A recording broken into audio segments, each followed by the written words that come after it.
Stanford University.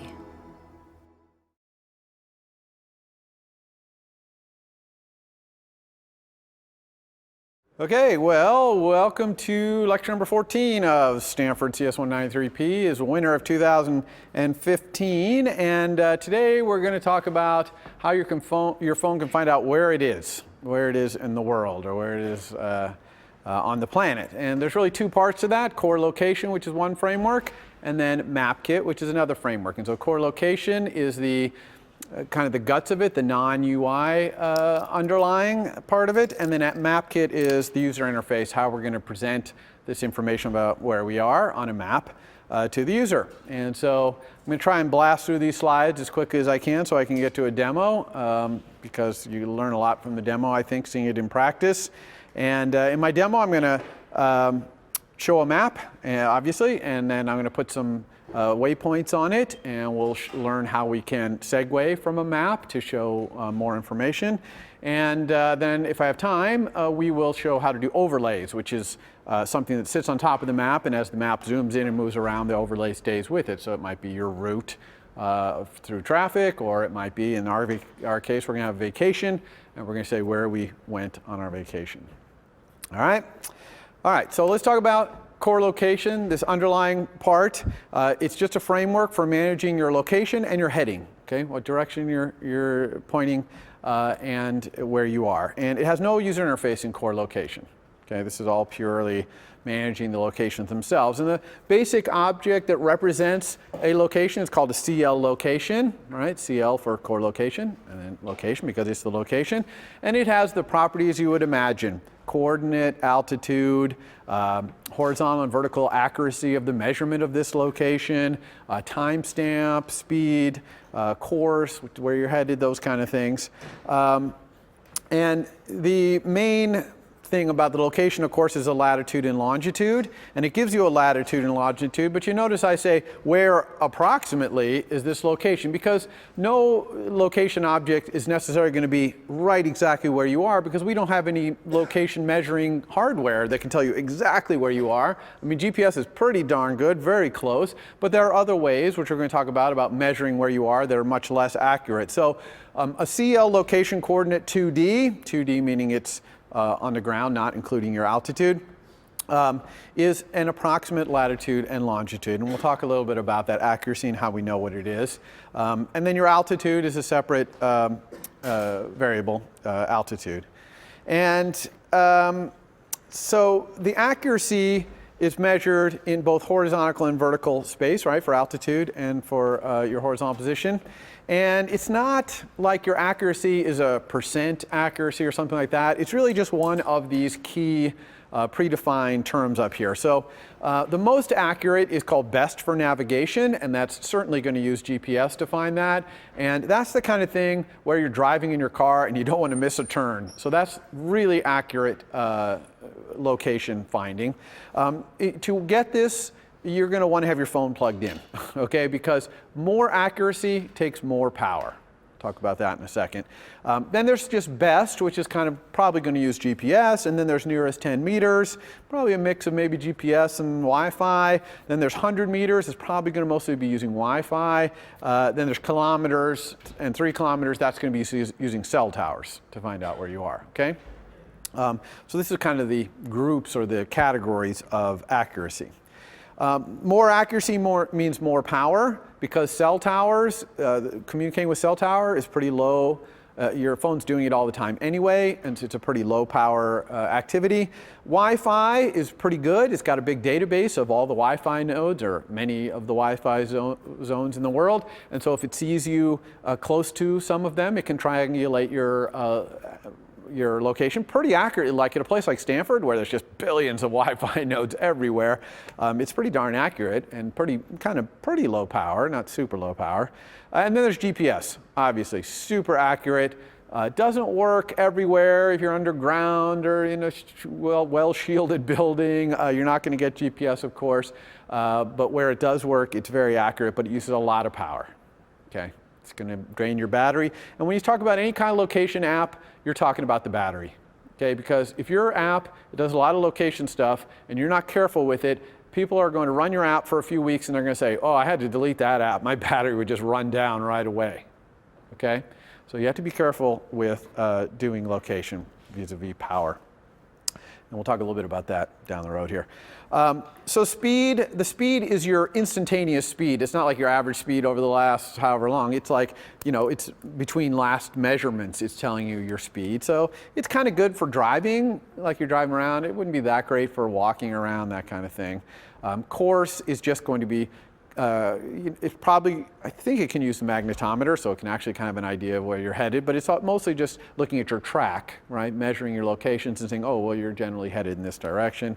And then timestamps, obviously. Timestamps are more important than you think because as you ask for location, you're not going to get a location instantaneously, okay? It might take a little delay. You walk under something that blocks you from GPS and it comes back, or you walk between Wi-Fi nodes, it picks up one, drops another. So these locations can come in not in a nice even stream. So you sometimes have to look at the timestamp to see, well, how old is this location? Was this, you know, a minute ago, or is this like a second ago? So how do you get one of these CL location objects? You get them from a CL location manager. Okay, now CL location manager, kind of like Core Motions manager in a way.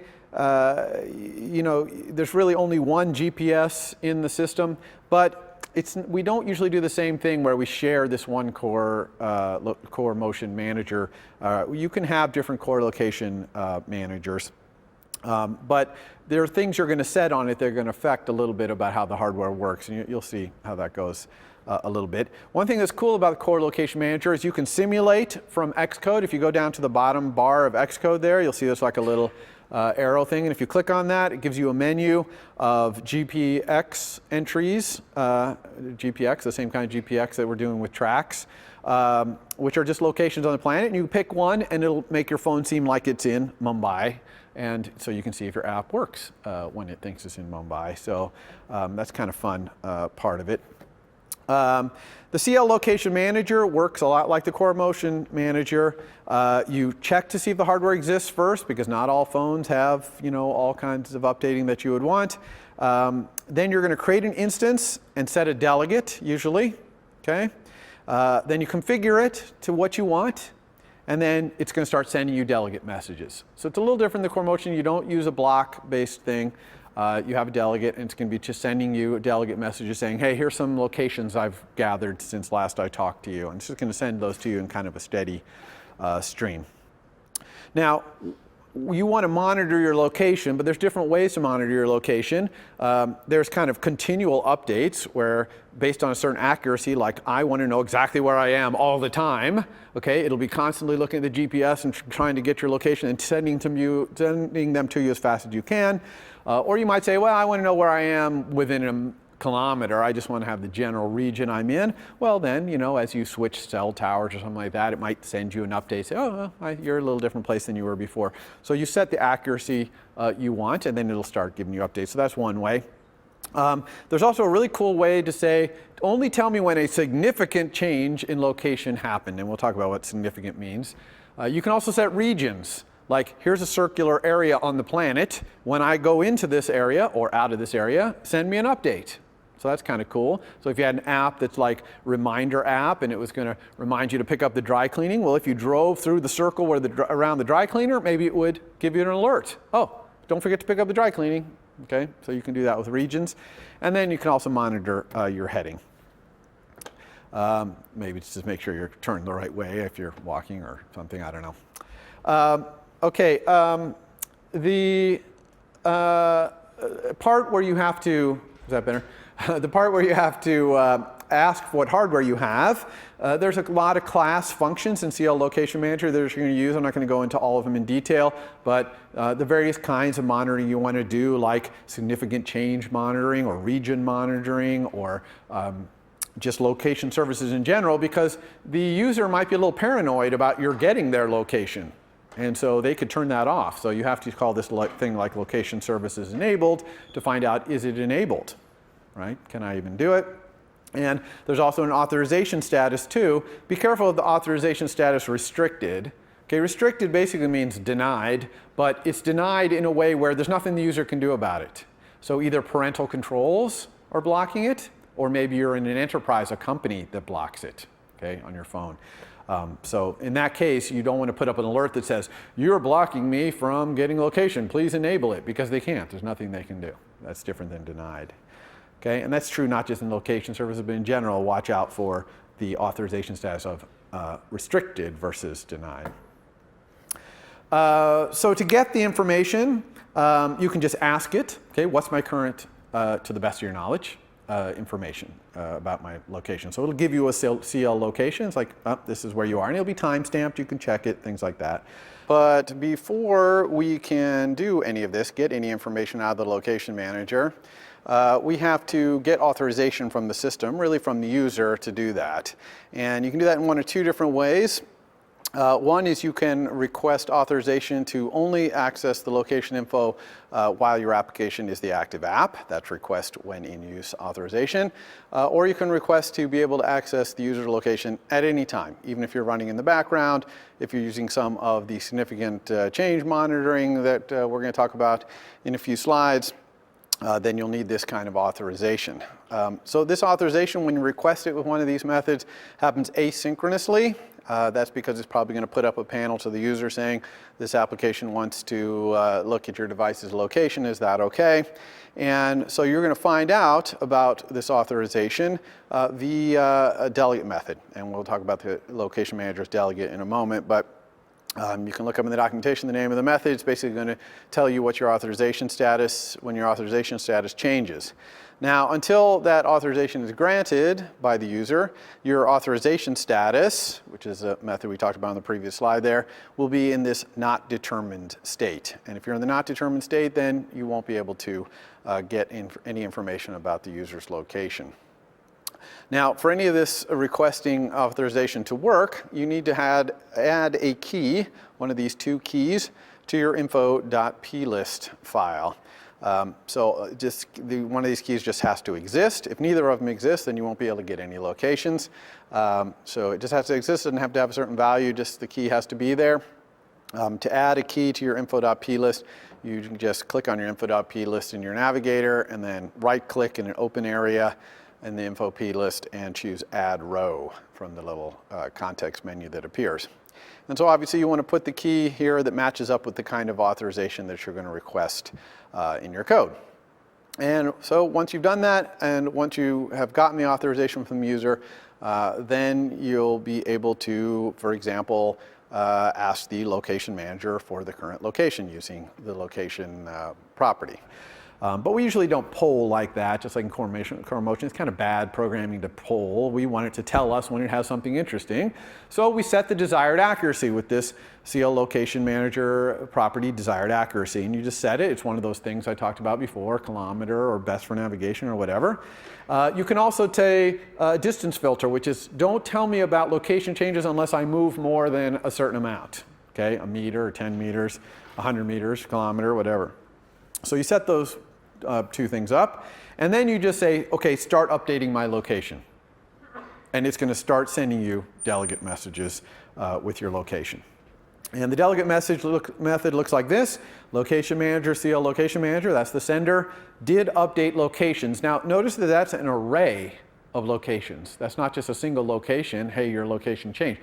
Why does that happen? Well, the new phone hardware is incredible when it comes to measuring your location. And it can, even when it's off, okay, when the thing powers, the screen powers down and it's kind of in a low power state, it's essentially sleeping, the GPS thing could still be recording your location. So you go for a hike, put your phone in your pocket, you're walking for miles, you don't want your phone awake and using battery, okay? You want it to sleep, but you still want to record where you went.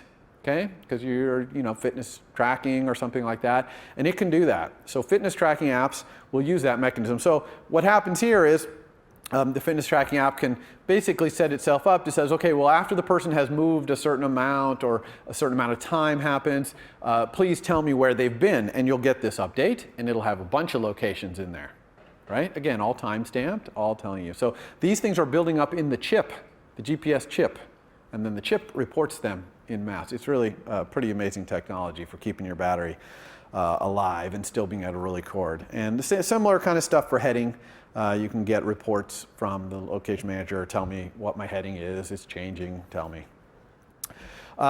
Errors can happen, okay? And this is a case, you notice in demos, I don't have time to write code to check errors. Sometimes errors are more important to check than others. With location, it's pretty important to check because things can happen like you're using the app and it's reporting the location, and then all of a sudden the user says, I don't like this app knowing where I am, and it goes and turns it off. Okay, it turns off the location authorization. And so right in the middle, you can get something, error denied. Okay, you can get yourself denied.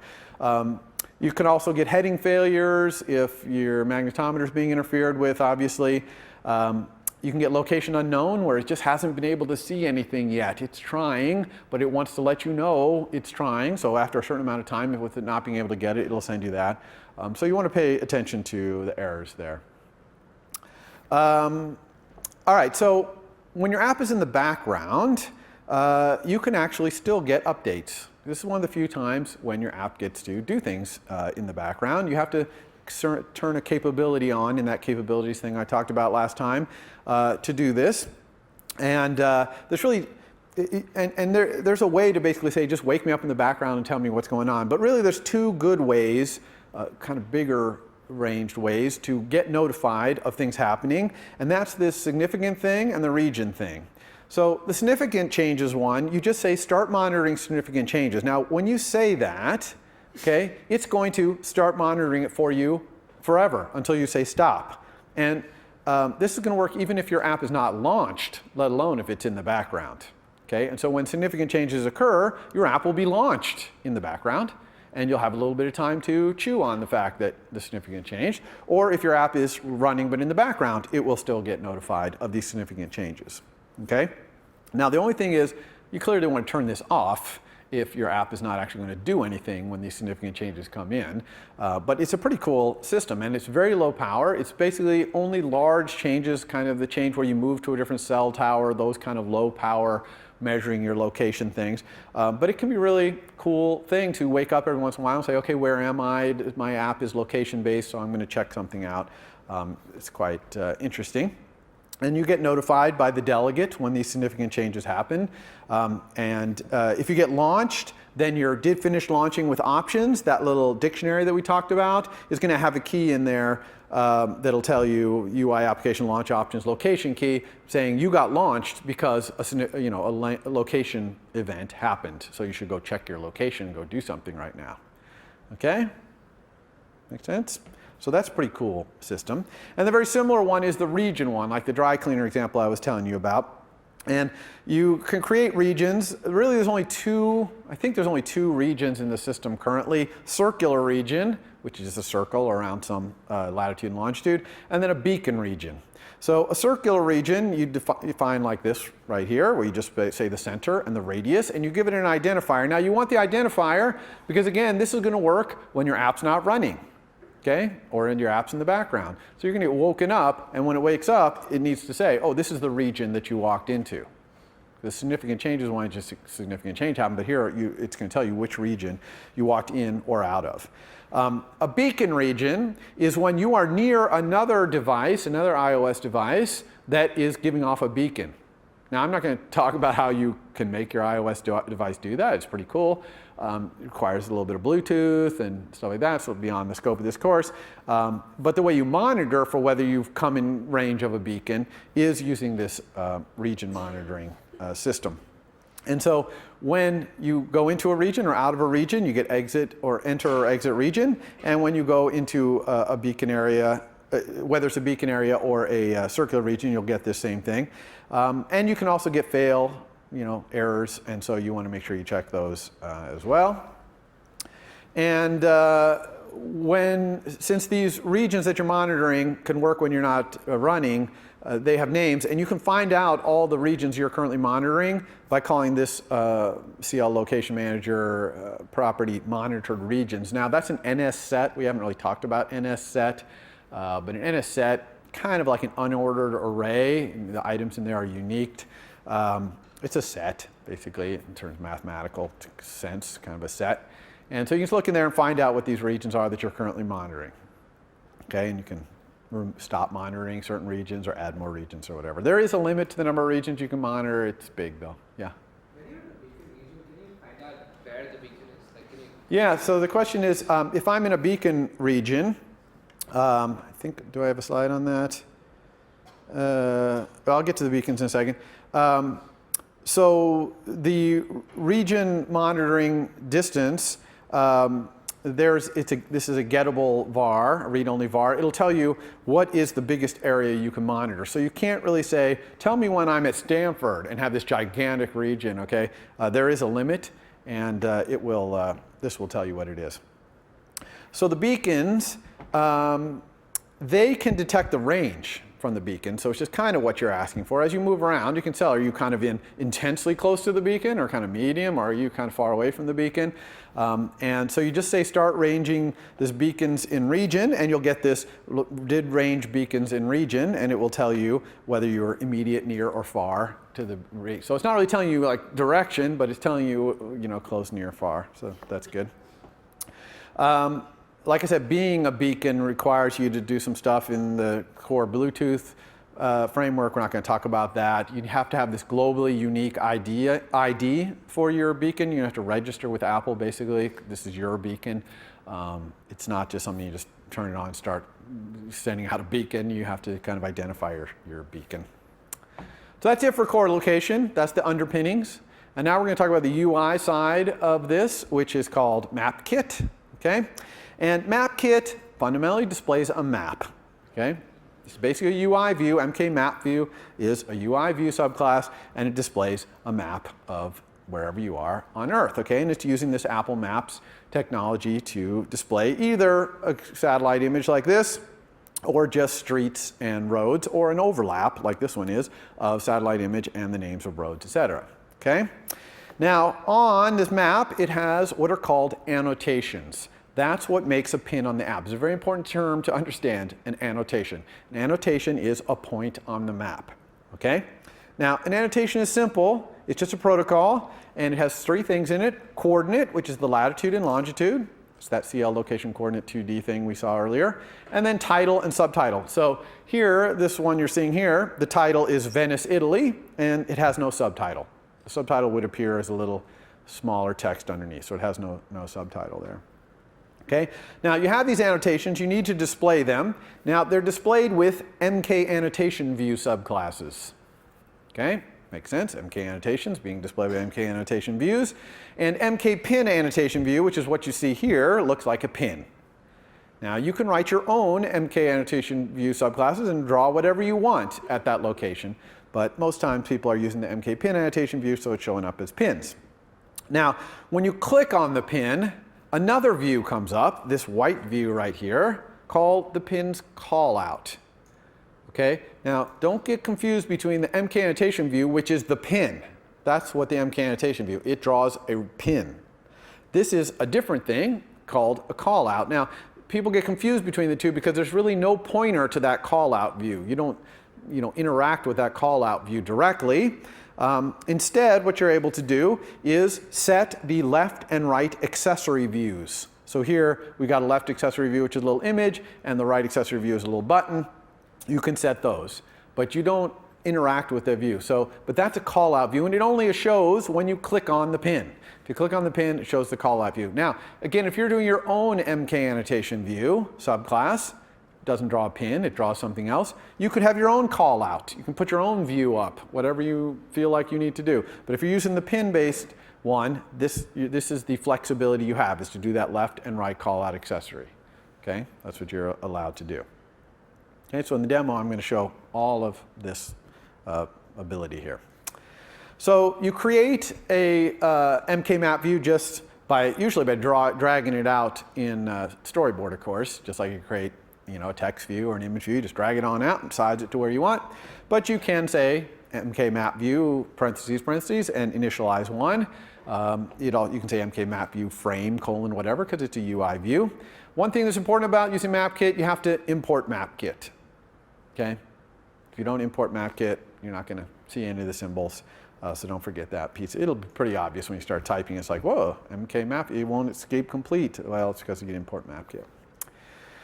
The annotations that are on there, all the places where the pins are, that's just an array, okay? An array of MK annotation.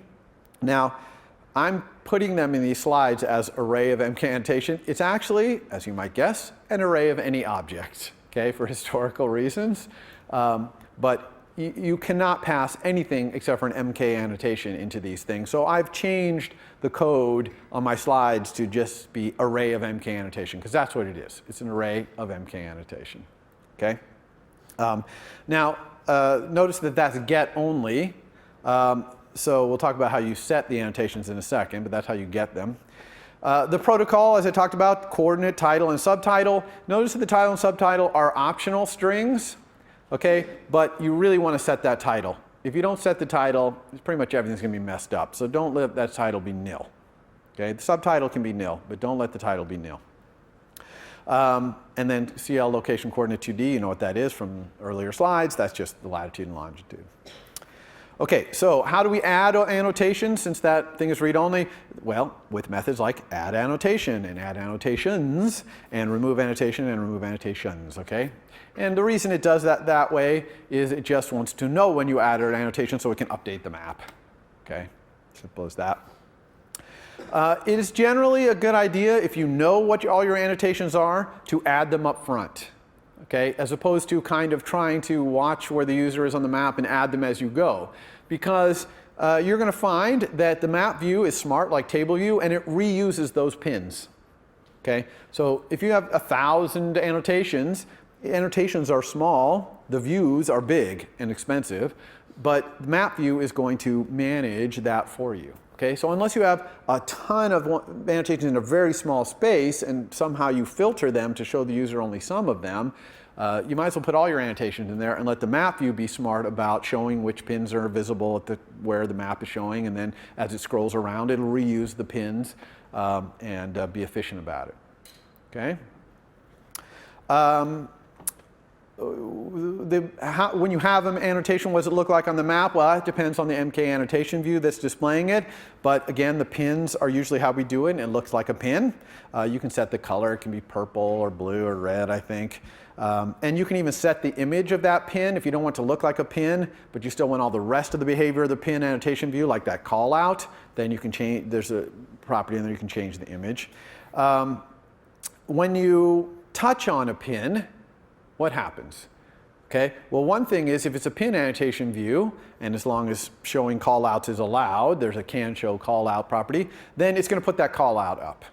Okay, so that's one thing that happens. The other thing that happens when you touch it is that your map view's delegate gets sent the message, did select annotation view. So you get told, oh, this person clicked on this annotation view. And you can find out from the annotation view which annotation that represents. Okay? Remember that the callout is built at the time that the pin is built, that view hierarchy, but you wouldn't want to do something expensive there, like, for example, fetch that image, that little picture of Venice there. I wouldn't want to fetch that from the network or something until it actually got clicked on, because that callout may never be shown if no one ever clicks on it, so what a waste to fetch that image before then. Okay? But you're still going to want to put the UI image view as the left callout accessory. You're just not going to put any image in it until someone clicks on it. So how are these MK annotation views created and associated with annotations? Okay? It's very similar to the table view. So this is a lot like table view's cell for row and index path. Okay? It's called view for annotation. So it's going to give you an annotation and say, create me a view. The first thing you're going to try to do is dequeue a reusable one. It's just like you do in table view. But this time, if you can't find one, which is possible because there's no prototypes like there is in table view. There's nothing in the storyboard that's going to make it create one. So you have to check to see, do does equals nil. Then you're going to have to create a pin annotation view. But when you create it, there's two arguments to its initialize there. One is the annotation, but another one is that reuse identifier. And that makes it so the next time you come around, that pin might be reused if it went off screen. So this is how this works. There's no prototypes. You have to kind of create the prototypes in code here if you can't get a dequeued reusable one. And then you're usually going to say whether you can show a call out. If you're using a pin annotation view, you're going to say yes or no on the can show call out. And then now you've got a hold of an MK annotation view. You're going to get it ready to display, mostly by setting the annotation, okay? But also you might set up those left and right call out accessory views. So that's basically it, okay? And then you just return the MK annotation view. So it looks a lot like self-row index path. MK annotation view has some interesting properties. Like I said, you can set the image that is the pin. You've got this left and right call out accessory view that you can set to an image view, button, whatever you want. You can enable and disable it. You can have a center offset because with the pin, people are going to be clicking on the head of the pin, but the pin is actually pointed into the earth at a different spot, so there's a little offset there.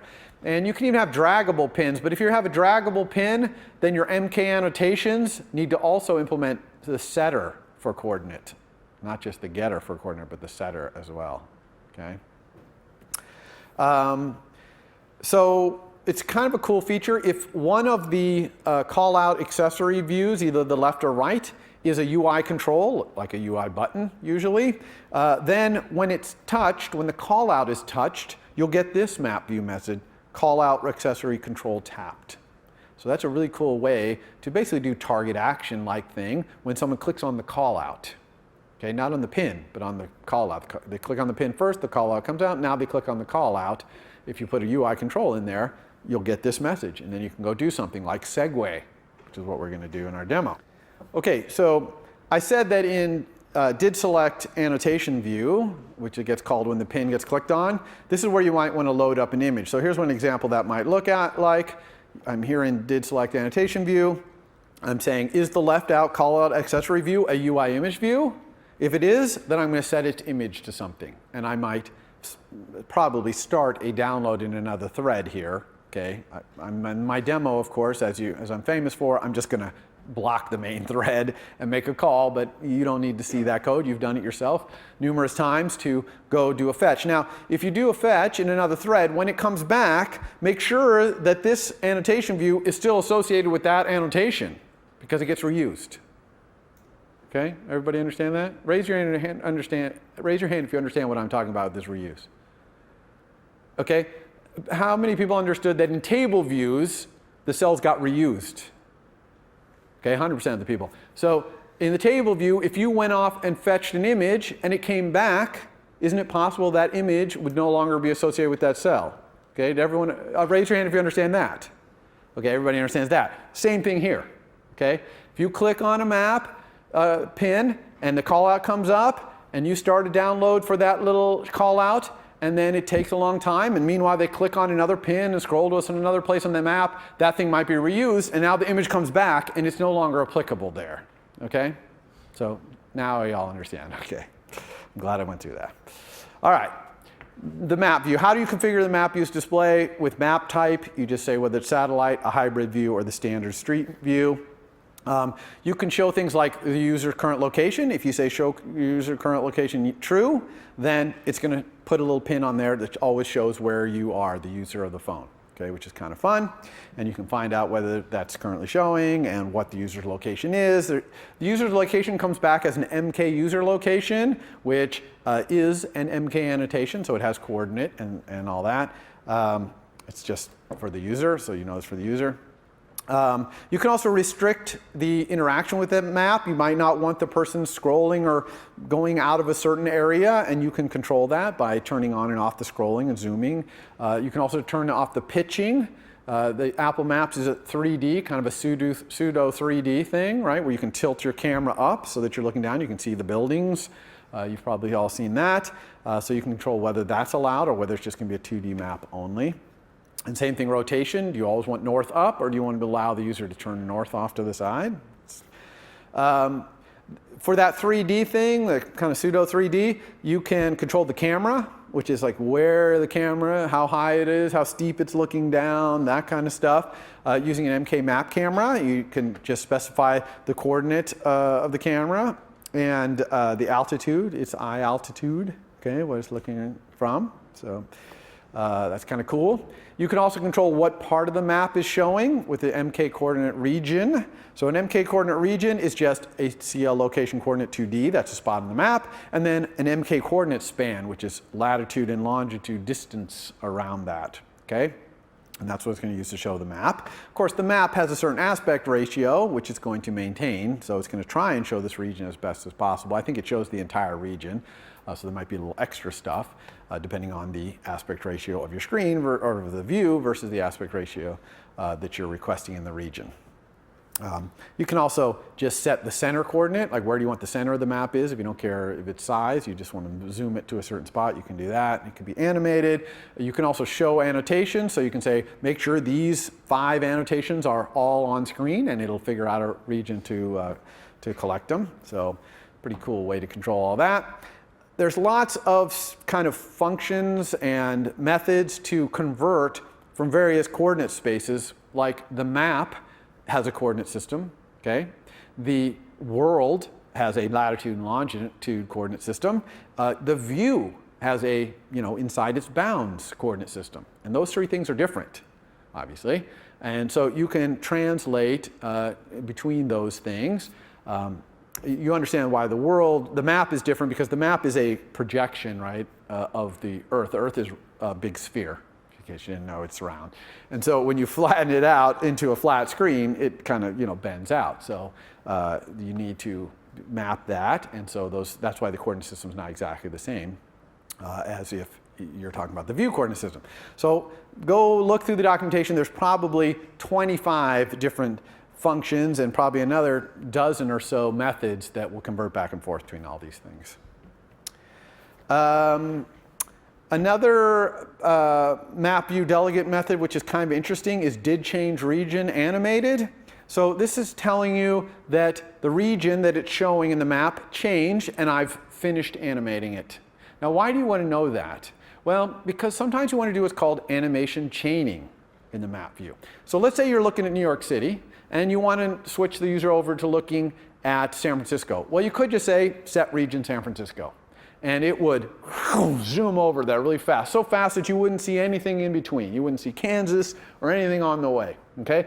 But a better way to do it would be to zoom out to show the whole United States, and then zoom into San Francisco, right? See how that would look better? You're in New York, up to the United States, and down to San Francisco. Well, the way to do that is you set your region to be the entire United States, and when that animation finishes, you'll get this, and now you set your region to be San Francisco. Simple chaining, okay? Searching for places in the world by name. So this is a really cool feature where you can actually look things up by name. So you could, for example, have a query like show me Ike's, which I guess is not going to work anymore. But you just say show me Ike's, and you create this query that has that in there, and then you create an MK local search, and you give it that request, and it will fire off a thread to go out on the network, look up Ike's somewhere in some database, and return information about where it is to you, and it'll return it to you on this other thread. I believe in this closure, and I believe this closure executes on the main queue, because this is all UI stuff, so that closure, you don't have to worry about it being on a different queue. So it's going to execute this closure with the response it got, and then you can put it on your map. It gives you an MK place mark. It actually gives you an MK map item, and inside that there's an MK place mark. An MK place mark gives you more than just the latitude and longitude. It gives you the name of the location, Ike's, and the postal code, the region it's in, all that stuff. So it's kind of a super location thing. And if you have a map item and you're not showing maps in your app, you can actually open it up in the Maps app by saying open in Maps with launch options. And you give it these various options like, do you want to show traffic? Okay, this is some kind of a driving thing, you want to show traffic or whatever, you put the options in there, and the map item will display on the Maps app. Okay, so that's local searching. You can also get similar thing for directions. You want to go from one place to another, and it will send you back some routes that you can get there, 1, 2, 3 routes maybe. And it'll also even give you a drawing, a thing called an MK polyline, which I'm going to talk about in a second, that you can overlay onto the map to show the route. So that's kind of cool.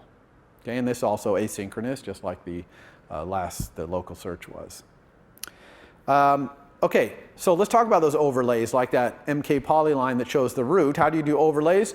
Overlays look very much like annotations. In fact, an overlay, the MK overlay protocol is a subclass or a super subprotocol of the MK annotation. So an MK overlay has everything MK annotation has: coordinate, which is the center of the overlay, and then the title and a subtitle, and it also adds bounding map rec. So that's the rectangle that contains this overlay.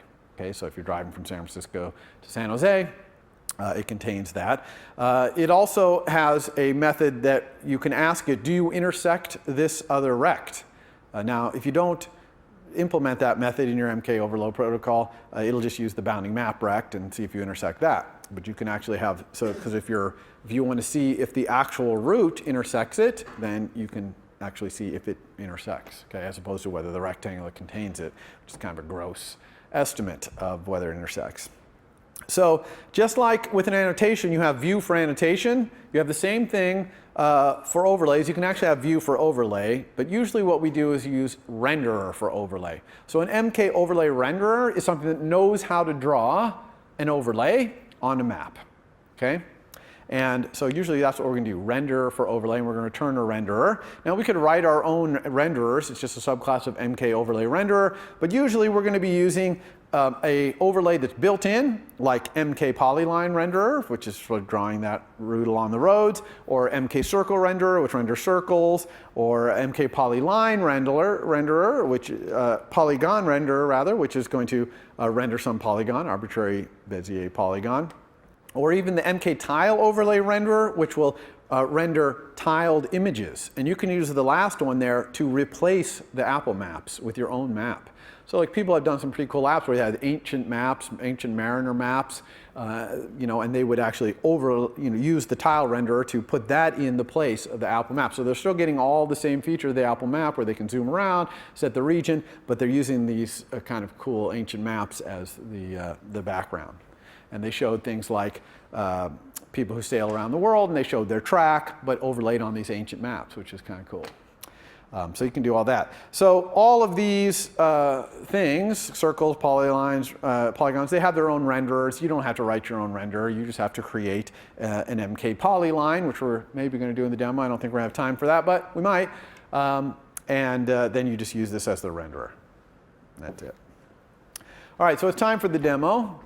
So what I'm going to do is I'm going to load up a GPX file. I have a parser, a GPX parser that I've written that just parses the GPX file. And really it just returns two things: waypoints, which are just latitude and longitude with possibly some hyperlinks to images or other things like that, timestamp. And then it also returns what are called tracks. And a track is just a bunch of fixes, a bunch of waypoints. With timestamps that showed when you went on a track. So that's it. The overlays, if we had time for it, which I don't think we're going to, we might, would be the tracks, and then these pins would be the waypoints, just these waypoints. Okay?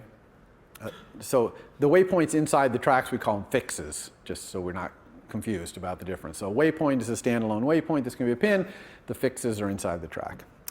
Okay? And so because I won't get back to the slides, Friday section, Apple Watch, and then next week, all kinds of topics I'm going to cover next week, including the persistence, which I didn't get to on Monday, but other things not even on this list I'll probably get into. All right, so we actually have tracks started, so let's go back to tracks. This is pretty much where we left off. The only thing I changed about this is I renamed my view controller to be GPX view controller instead of just plain view controller. And I also put the GPX parser code in here, which I'm going to show you in a second. Otherwise, you can see we still have this app delegate. We're posting this notification here. And here's my GPX controller.swift. And I took out the little text view that was in here. And so here I'm adding the observer, and I'm getting notified. So in here, we are going to just have to take this URL.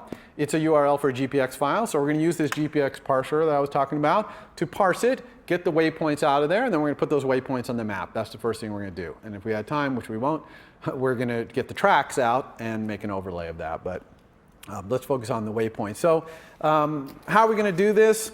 First of all, I'm actually going to take a timeout and do my user interface for this. Okay. So let's go over to our storyboard over here. And in my storyboard, I've already changed this to be a GPX view controller instead of a view controller. And I'm just going to drag a map out. So I'm going to go down here to my object palette here. I'm going to search for map. There it is. I'm going to drag a map out. I'm just going to put it in here. Let's go ahead and put it in the right spot. We'll put it right, filling the whole screen. Let's do our constraints. Let's double check that our constraints look good. Yeah, no magic numbers. That all looks good to me. Let's create an outlet to it. So I'm just going to control drag into my controller here. I'm going to call this my map view. All right. So now we're nice and hooked up to our user interface. And notice that we have an error here right away. That's because I have to import MapKit. Okay, if I don't import MapKit, I don't get any of that symbology, the MapKit symbols. Okay, now when the map view outlet gets set, that's a good time to actually configure our map view. And what do we need to configure that map view? Not much. I'm just going to say that I want the map type to be the satellite. And I'm also going to set the map view's delegate to be myself. Because as you saw in the slides, a lot of things we need to do with the map view's delegate. So I have to say I'm an MK map view delegate. Okay, let's make our screen bigger. Okay, what else do we got? Oh yes, sorry. This is in the did set of this. All right, so as soon as that outlet is set, we're going to make our map be satellite only, no roads over it, and we're going to do our delegate. Now, this is something probably we'd want to set with a segmented control maybe, because it has 3 options, stuff like that. But here I'm just going to have it be satellite only.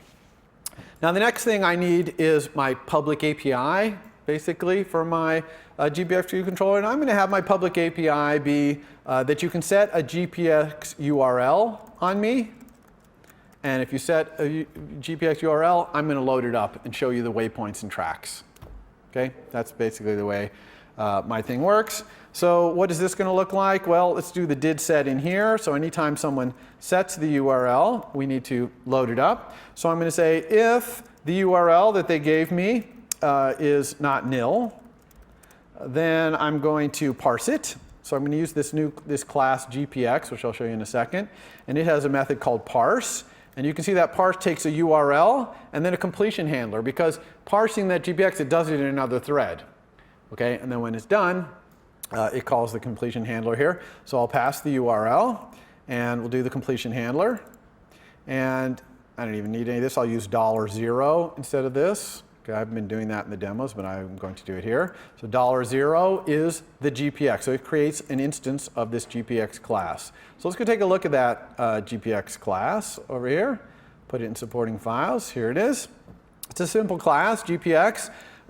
It has waypoints, an array of waypoints, and an array of tracks. Routes are just like tracks, but they're more like a driving route kind of thing. So we're not going to do anything with this. So it's just waypoints and tracks. We're going to put these with pins, and we're going to do this with overlays, time permitting. Okay, and mostly it's just a parser. It's an HTML parser. See, it's parsing various HTML hoo-has here. Here's the track that it returned, which you can see is just basically an array of waypoints. Okay, call them fixes, but it's an array of waypoints. Here's a waypoint. Waypoint is just the latitude and longitude. Also has info about that point, just kind of interesting info. It inherits from this class entry, which is a basic entry which has the name. So the waypoints also have names as well. And also waypoints can have links. So links are just URL references basically, and you can get the URL, and you can also get the type of thing it is. And so we're going to use that to get thumbnails versus regular. All right, so back to our code here. We've parsed this URL. We've got the completion handler. By the way, I always like to use our nice Swift closure after the end of as the last argument thing. So I'm parsing it, and I'm just going to say, if I was able to successfully parse it, so the thing that was passed to me, this $0, okay, in that, was not nil, okay, then I'm going to work on it. And what am I going to do to work on it? Well, let's do the waypoints first. I'm just going to call a method handle waypoints. So I'm going to handle the GPX's waypoints. Remember, that's just an array of that waypoint class. That's all it is. Also, by the way, when someone sets a new URL on me, I'm going to clear all my existing waypoints off my map. Okay? So I just need to implement these two methods, clear waypoints and handle waypoints. What do I need to do that? Let's do clear waypoints first. Really easy. Clear waypoints. I just need, this is private. I'll try to do the privates today, or remember to do that. So clear waypoints, I'm just going to, if my map view has any annotations, because remember annotations is the array of annotations. If that's not nil, then I'm going to, oops, I typed then. Map view.annotation, oh, sorry, remove annotations. I'm just going to remove all the annotations. In that case, mapview.annotations. And here's an interesting thing. Okay, I want to remove those annotations, and we got a lot of any object going in here, so I'm going to make this annotations as MK annotation. Just so you remember that these annotations are always arrays of MK annotation there. Okay, so that's clearing them. Nothing necessary besides that to clear them. How about handling them? Well, this is going to be pretty amazing, but handling them is almost just as easy. So handle waypoints is going to be this array of waypoints. Take an array of waypoints. So these waypoints are gpx.waypoint. That's the type of thing that this gpx object returns. And we are just going to say map view add annotations, the waypoints. And we're also going to say map view show the annotations, these waypoints, and do that in an animated fashion. Now, this, you're going to look at this and say, can it be this simple? And in fact, it can be this simple. Let's fix this itself. It can be this simple as long as this is an MK annotation. Do you see? I'm passing to add annotations this array, so these things better be MK annotations, which they are not, because they just come from this GPX parser. It doesn't know anything about MK. It's a generic GPS parser. It's not a MapKit parser or anything, it's just generic. So we have to somehow make this implement the MK annotation protocol. And we talked about how we can use an extension to make a class implement a protocol. And that's exactly what we're going to do. So I'm going to create a new file here. Okay, I'm going to call it MKGPX, because it's going to have all the things I want to extend these GPX classes so that they work with the MapKit, MK. All right, so MKGPX, here it is. Instead of importing Foundation, I'm going to import MapKit, because these are all going to be things about MapKit. And so I'm just going to have an extension of gpx.waypoint, and that extension is going to implement MK annotation protocol. Okay, so this is what I was talking about before, where you can do this. This is really makes your code simple to be able to make an object implement another protocol, as long as you can do it without any storage, because of course extensions can't have any storage. But here we can easily do that. So the three things, remember, are coordinate, which is a CL location coordinate 2D, and title, which is an optional string, but we never want that to be non-optional, and subtitle, which is also an optional string. So these are the three things we have to implement if we want this thing to be an MK annotation. So let's do that. Super simple. Here we're just going to return a CL location coordinate 2D with the latitude being our latitude. Okay, this is just a property in this, the latitude, and longitude being the longitude. Okay, so I just created a new one of these. This is just calling its initializer. And I just passed my own latitude and longitude. Could not be any simpler. The title is also just as simple. I'm going to return my own name. I showed you in the code there that GPS waypoints, they know their name. Okay, we call it title in MK annotation. They call it name. And similarly here, there's return info, which is just the information about this waypoint. Back here in our GPX view controller, we have to, when we get the URL, we forgot to set it in our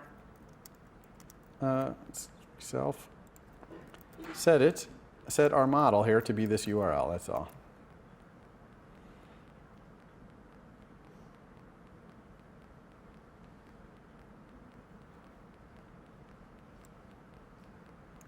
Okay, so here's Stanford. We'll drag this. This is just a GPX file with some, hello, there we go. With some Stanford locations, and you can see they just put them on there as pins, okay? And I can even click on them. If I tap them, I get the call out, and it has the name, okay? Some of them even have a little info, okay? Green Library, get your study on. Or here's Meyer Library, rest in peace. So that's that one. Let's drag a different one on. Let's get our vacation here. So this one's got a lot more stuff. Let's do that. We'll accept that one. It clears out our old pins, loads up this new GPX file, and shows us a whole bunch of pins on here. So let's see where the heck we are in the world. So I'm going to zoom out. All right, somewhere in the middle of nowhere here. What the heck? Where are we? Oh, we're not even in the United States. We're in Canada somewhere. Okay, so we're up there in Canada. Right? I'm just pinching to zoom here, right, in the app. And we got all these pins. And these pins we can click on. And some of them have titles and subtitles. But this is kind of cool. This looks like a pretty incredible country here in Canada. And it's referring to things like, look at this, views are spectacular even from here. It'd be awfully cool if we could see those views with some photos. And so that's what we're going to do next. So on these callouts, I'm going to add a left accessory view, which is a UI image, which is going to have a thumbnail of the photo that is in the GPX file that's linked to this particular waypoint. Notice that we're getting these pins in this callout, and I haven't implemented that method map_view_view for annotation. Remember that? So if you don't implement that method at all you get is pins, red pins, and all you get is a callout with the title and subtitle. That's all you get. So if you want anything more, like a thumbnail, you have to do that yourself. So we're going to do that ourselves by implementing that method. So let's put that right down here. And it's called map_view_view for annotation. You can see that map_view has a lot of delegate methods. It can do an enormous amount of things here, from the overlays and all that stuff, the animation of the things, the regions coming and going, all that. So we want, if we can find it here, view for annotation. There it is. Okay, map_view_view for annotation. Here it is right here. All we have to do is what we talked about in the slides. So I'm going to say, first of all, say var view equals map_view DQ. So I'm going to hit DQ. Now I need an identifier here. I actually think I have a bunch of constants. Yeah, I did it. Yeah, I did do that. Okay, so here's a bunch of constants. Don't worry about most of them. We're not going to get to most of this stuff today, which is kind of planned. But I do have this annotation reuse identifier, so I'm going to use that, constants dot annotation. Hey, by the way, one thing I'm seeing some of you do, constants, you all know that all types need to be capitalized in Swift, right? So classes, structs.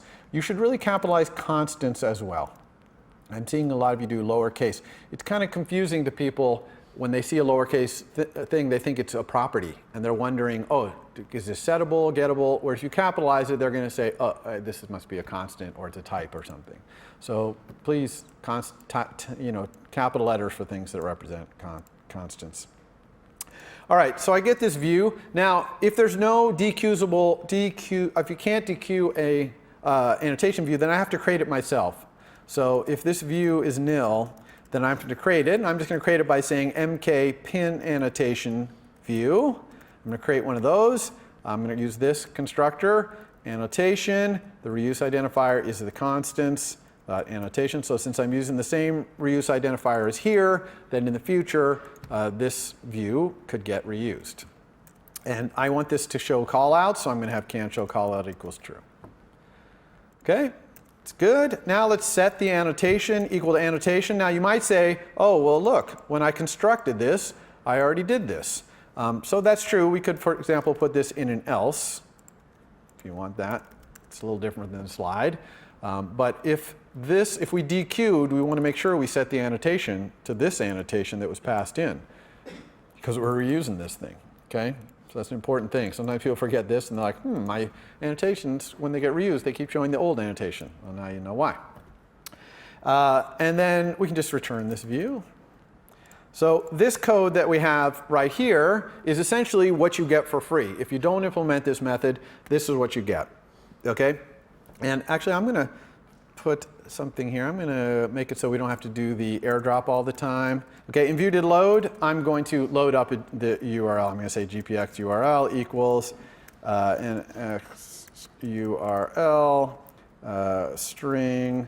I'm going to do http:// www.stanford.edu/vacation.gpx. So we'll just load it out of there. That way we can actually even run it on here so that we can keep it all on screen. Okay, where was I? I was in here. Okay, so now we've basically got the same thing we had with the pin. So if we run this now, and we get the exact same thing here, right? We can still click. We've got the panorama. So now we want to add this little left callout. So we build this UI, this left callout accessory view UI, in this view for annotation right here. And it's very simple to do. We're just going to say, first of all, we need to only do this for annotations that are waypoints, because we could have our map have a mix of these GPX waypoints and other things. So I'm going to say if I can let waypoint equal this annotation as a gpx.waypoint. Okay, so if the annotation is a waypoint, then I'm going to check and see if the waypoint has a thumbnail URL. We're going to have to implement that property in a second here. So if that's not nil, then I'm going to say the views, annotation views left callout accessory view equals a UI image view. And I'm actually going to give it a default frame, which I have a constant for, because I want it to, no matter what size of the image is, I want the actual size of the image view to be fixed. And by the way, if this waypoint doesn't have a thumbnail, okay, and in fact, also if it's not a GPX waypoint, then I want the left callout accessory view to be nil. So again, you have to think about reuse. Some waypoints are going to have thumbnail URLs, some not. You want to set this to nil and then only set it to an image view if it actually has a URL. So we have to implement this thumbnail URL. That's pretty easy to do as well. We're going to do that same little extension here where we put this. I'm going to have a little kind of helper function here, which I'm going to call get image URL of type, and it's going to get a certain type. So this type is going to be thumbnail or large image or whatever. I've kind of subverted the type thing to be thumbnails or images. And here I'm just going to go through the links that are in this GPX waypoint. So this is an array in GPX waypoint, which is of these link thingamajigs. And if the link's type equals the type that I want, thumbnail or whatever, then I'm going to return that link's URL. Okay, so this is a way that I can get the URL. So yes, sorry, this needs to return an SURL. Okay, and if I can't find it, then I'll return nil. So then it doesn't have an image URL. So to implement thumbnail URL, okay, which is an SURL, that's really easy. We're just going to return the get image of type thumbnail. Okay, and we're also going to have a var for image URL, which is the actual image, not the thumbnail, but the actual image. And that one we're going to return get image URL large image. Okay, so people understand what I'm doing here? Okay, this links is just something that's in a waypoint that tells you all the HTTP links that are attached to this waypoint. And I'm just looking through them to find either one that's typed thumbnail or one that's typed large. Okay, so now this is working right here. So this is the left collar accessory. Now I could actually load that image up right here. I could set this accessory views image right here, but we talked about we don't want to do that because right now this call out has not been put on screen. This is just the pin being created. Okay, I'm creating the left call out accessory view, but the actual call out is not being created, not being shown, so I don't want to go fetching things. But I do actually want that thing to be fetched, and so I'm going to do that in another map view delegate, which is the did select annotation view, which is somewhere here. There it is. Okay, so this is if the annotation view actually gets selected. So now the call out is going to go on there, and I want to do that. So what do I need to do in here? Well, again, I need to check and see if this annotation is a waypoint. So I'm going to say if the view's annotation is a GPX waypoint, because otherwise there's nothing for me to do here. I'm also going to get that image view out of there. So if the thumbnail image view equals the view's left callout accessory view as a UI image view. Okay, so I was able to get that left callout accessory view, and it turned out to be an image view, so that's good. That should be a question mark.